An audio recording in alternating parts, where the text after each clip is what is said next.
నా దగ్గర ఇలా ఉన్న బ్యాంగిల్ బాక్స్ ని ఇంత ఆర్గనైజర్ గా ఎలా చేసుకున్నానో చూపిస్తాను, వచ్చేయండి. ఇదిగా నా దగ్గర ఉన్న ఇలాంటి పెద్ద ట్రాన్స్పరెంట్ బాక్స్ ఒకటి తీసుకున్నాను. ఈ బాక్స్ లో ఎన్ని గాజులు అయితే పడతాయో అన్ని గాజుల్ని ఇలా సెట్ చేసి పెట్టుకున్నాను. మొత్తం ఇందులో 20 డజన్లు గాజులు పడతాయి. ఇప్పుడు ఈ గాజులు కదలకుండా ఉండడానికి స్టాండ్ రెడీ చేసుకోవాలి. దానికోసం నేను నా దగ్గర ఒక పాత మాప్ స్టిక్ విరిగిపోయి ఉంటే ఆ కర్ర నుండి ఇలా 3 ఇంచెస్ గా కర్ర ముక్కల్ని కట్ చేసుకుంటున్నాను.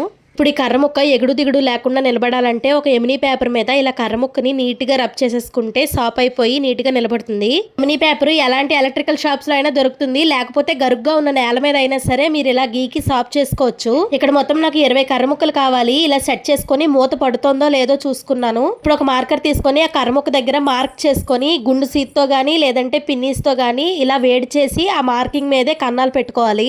ఇప్పుడు ఆ కర్ర ముక్కకి ఇలా మేకుతో చిన్న కన్నం పెట్టుకొని ప్లాస్టిక్ బాక్స్ కి వెనక్కి తిప్పి కన్నాలు పెట్టుకున్న దగ్గర చిన్న చిన్న మేకులు పెట్టి లోపల సైడ్ నుండి కన్నం పెట్టుకున్న ఈ కర్రని మేకులోకి దూర్చి వీడియోలో చూపిస్తున్న విధంగా స్క్రూ డ్రైవర్ తో గట్టిగా స్క్రూ చేసుకోవాలి.